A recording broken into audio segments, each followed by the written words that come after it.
بسم الله الرحمن الرحيم. هل أتاك حديث الغاشية؟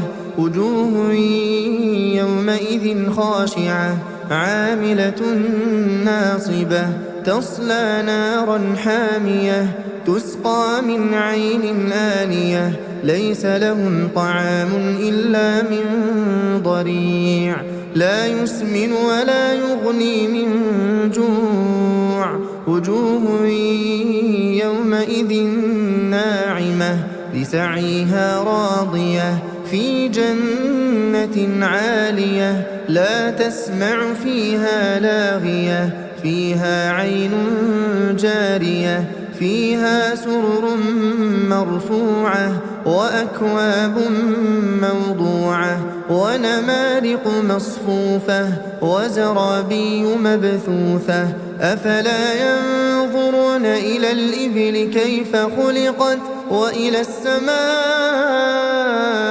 كيف رفعت وإلى الجبال كيف نصبت وإلى الأرض كيف سطحت فذكر إنما أنت مذكر لست عليهم بمسيطر إلا من تولى وكفر فيعذبه الله العذاب الأكبر إن إلينا